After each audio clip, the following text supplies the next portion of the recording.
जब से ये सृष्टि रची है तब से इस धरातल पर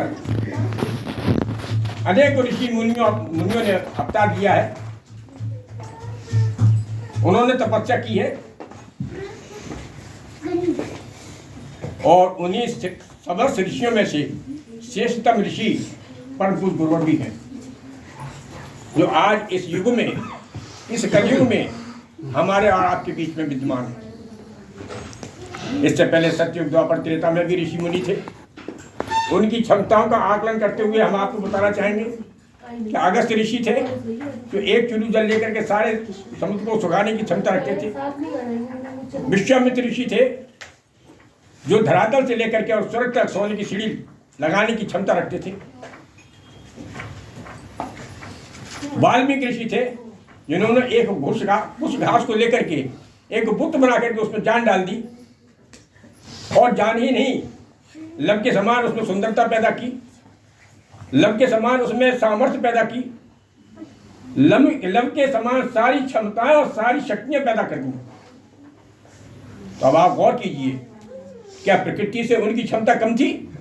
जो प्रकृति कार्य करती है, भगवान कार्य करते हैं, प्रकृति सत्ता माँ भगवती जो काम करती है, सारे सृष्टि की रचना करती है, उन्हीं में से हमारे ऋषियों ने एक घास को लेकर के और उन्होंने उसमें जान डाल दी और लब के समान सारी सुंदरताएं पैदा कर दी।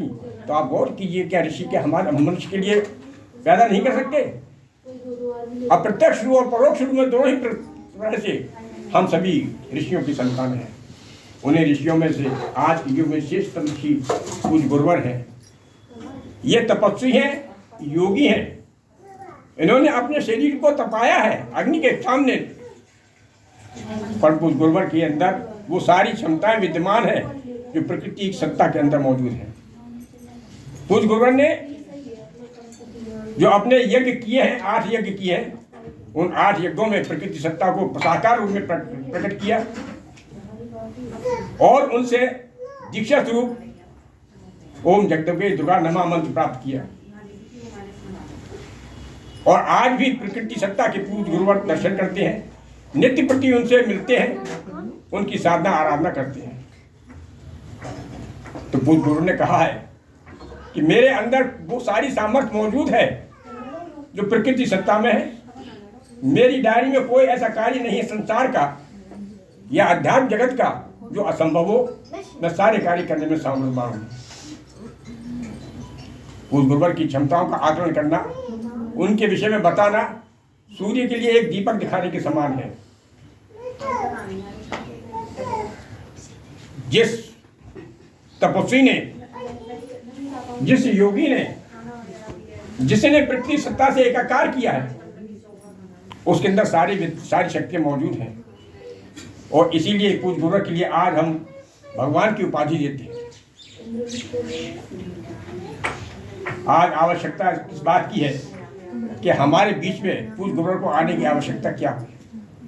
तो मैं आपको ये बताना चाहूँगा कि जब जब धर्म की हानि होती है, जब जब अधर्म का प्रादुर्भाव होता है, जब जब मनुष्य के सामने समस्याएं पैदा होती हैं, विकराल समस्याएं पैदा होती हैं, जिनको मानव आसानी से उनको दूर नहीं कर पाता है, तब तो प्रकृति सत्ता किसी न किसी रूप में जमीन पर अवतरित होती है। और आज इस समाज में, समाज के बीच में, मानव समाज में परम पूज्य गुरुवर उस अवतार के रूप में ही प्रकट हुए हैं।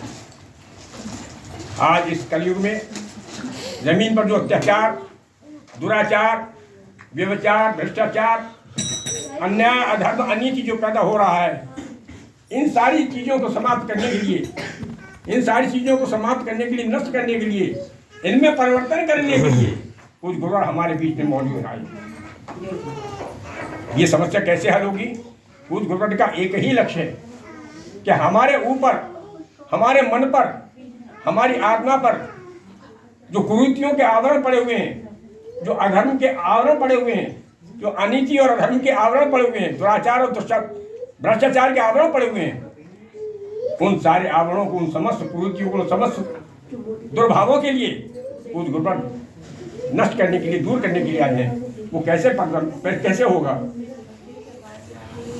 पूज्य गुरुवर ने कहा है कि जैसे हमारे विचार बनेंगे, वैसे ही हम क्रिया करेंगे।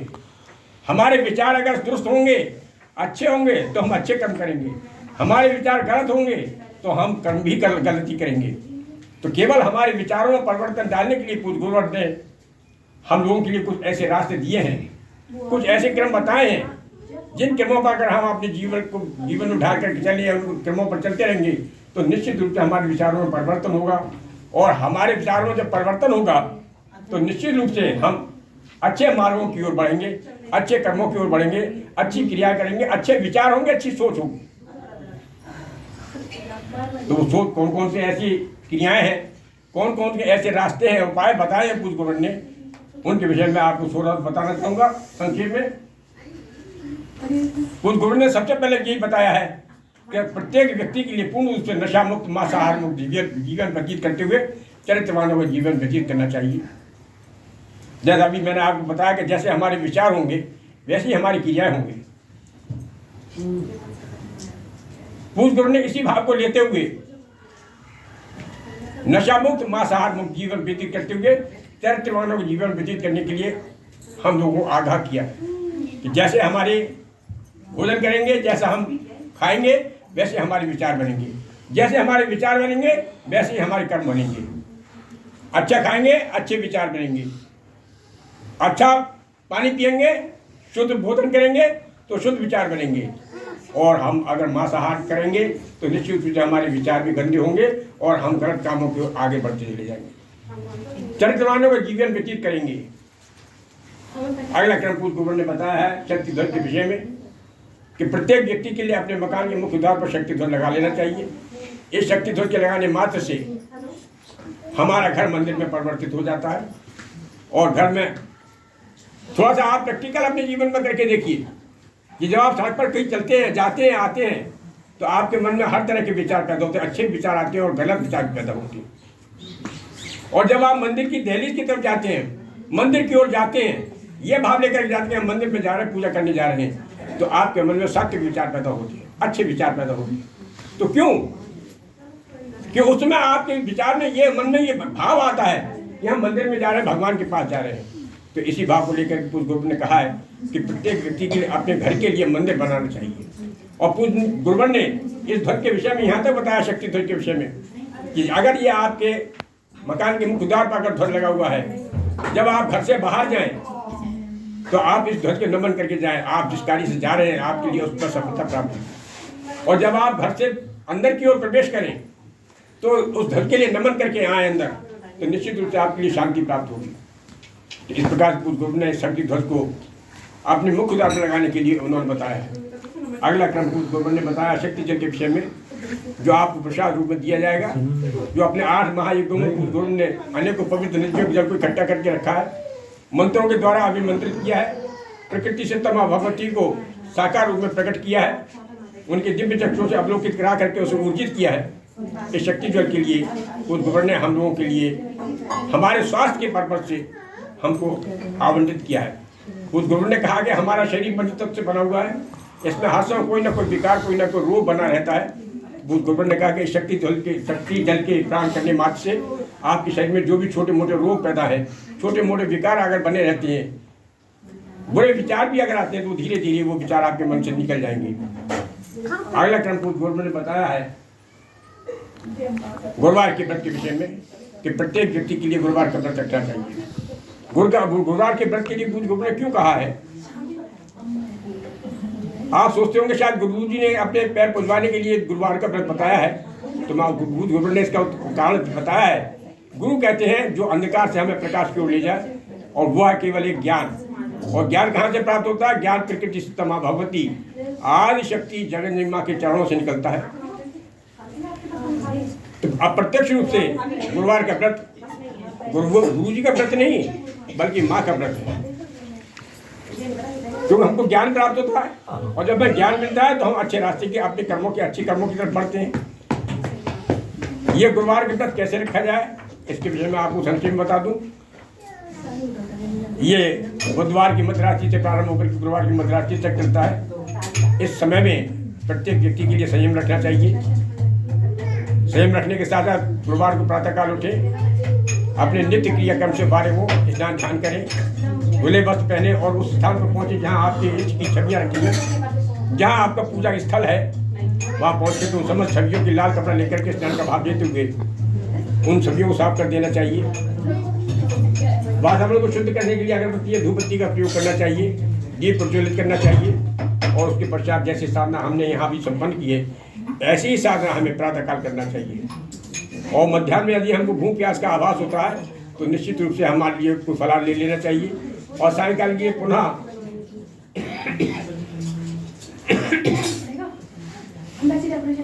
हमारे घर में जो भी कच्चा पक्का भोजन बने उसके पूज गोबर के और माँ के पवित्र में समर्पित करें, उनका भोग लगाएं, उस बाद स्वयं खाएं और बच्चे अपने परिवार के सभी लोगों को उसको भोजन कराएं। इस गुरुवार के व्रत में पूज गोबर ने लहसुन प्याज के लिए वर्जित बताया है, तो गुरुवार के व्रत में लहसुन और प्याज का इस्तेमाल नहीं करना चाहिए।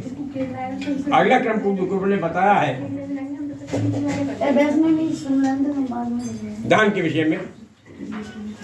ये इसके विषय में हमारे वेद पुराणों में भी कहा गया है, हमारे ऋषि मुनियों ने भी कहा है। पहले से ही हमारे बुजुर्गों ने बताया है कि प्रत्येक व्यक्ति के लिए अपनी आय का दशांश दान करना चाहिए, क्योंकि आज के समय में हमारी आय के स्रोत कम है और हमारे खर्चे ज़्यादा है, हम बचत हमारी नहीं हो पाती, हम नहीं बचा पाते हैं। तो पूज गुरुदेव ने कहा कि अपने 1 से लेकर के 10 के अंक तक कोई एक पैमाना बना लीजिए और उस पैमाने को के अनुसार आप एक गुल्लक में सारे पैसे इकट्ठे करते चले जाइए और उन पैसों को ऐसे लोगों के लिए दान में देना चाहिए जो दान लेने के पात्र हो। अर्थात दान लेने के पात्र कौन से लोग होते हैं?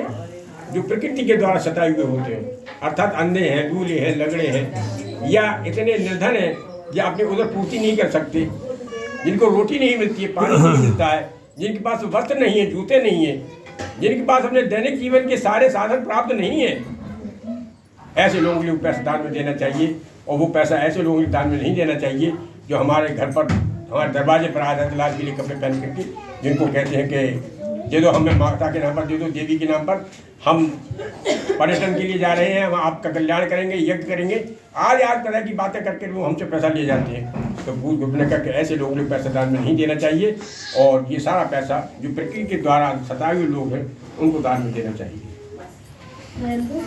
और अगला क्रम पूज गुरुदेव ने बताया है रक्षा कवच के विषय में, जो मैं स्वयं भी डालूँ, मेरे गुरु भाई भी डाले हुए, लेकिन जाड़ों में कोट और जर्सी पहने की वजह जैसे दिखाई नहीं देता है, हमारा अंदर सभी लोग पहने हुए हैं। हमारी माता बहनों के लिए उन्होंने रक्षा रुमाल बताया है, वो दिया हुआ है। ये रक्षा कवच या रक्षा रुमाल हमारी कब सहायता करेगा? ये तभी सहायता करेगा जब हम इसकी मर्यादाओं का पालन करें। और इसकी मर्यादाएं जो पूज गुरु ने बताई हैं वह केवल ये है कि प्रत्येक व्यक्ति के लिए, रक्षा कवच धारक के लिए, रक्षा रुमाल धारण करने वालों के लिए पूर्ण रूप से नशा मुक्त, मांसाहार मुक्त जीवन व्यतीत करते हुए चरित्रवान होकर जीवन व्यतीत करें। रक्षा कवच अपने गले में डाल करके रखें, मस्तक पर कुमकुम का तिलक लगाएं। इन सारी और जैसी साधना हमने अभी संपन्न की है, ऐसी साधना नित्य प्रति सुबह शाम नित्य प्रति अपने जीवन में डाल के चले तो निश्चित रूप से ये रक्षा कवच और रक्षा रुमाल हमारी सहायता करेगा। अगर हम इसकी इन मर्यादाओं का पालन नहीं करते तो ये रक्षा कवच हमारी सहायता नहीं कर पाएगा। तो इस प्रकार से पूज गुरु ने जो हमको रास्ते दिए हैं, पूज गुरु ने बड़े स्पष्ट शब्दों में कहा है कि अगर आप मेरे द्वारा बताए हुए नियमों का अगर अपने जीवन में पालन करते चले जाएंगे तो निश्चित रूप से आपका कल्याण होगा। आपके आत्मा पर जो गलत आवरण पड़े हुए हैं, जो गंदे विचार हैं, जो विकार पैदा हो गए हैं, वो धीरे धीरे समाप्त हो जाएंगे, उनमें परिवर्तन आ जाएगा और आप एक अच्छे साधक बन सकते हैं। आप आपका कल्याण संभव हो सकता है, आपके परिवार का कल्याण संभव हो सकता है। तो इस प्रकार से पूज गुरु ने इन क्रमों के लिए बताया है, अगर हम इनको अपने जीवन में ढाल के चलते तो निश्चित रूप से हमारा कल्याण संभव है, हमारा जीवन सार्थक हो सकता है। और इन्हीं भावनाओं, इन्हीं विचार और भावनाओं के साथ समस्त गुरु भाई बहनों को जय माता की, जय गुरुवंशी।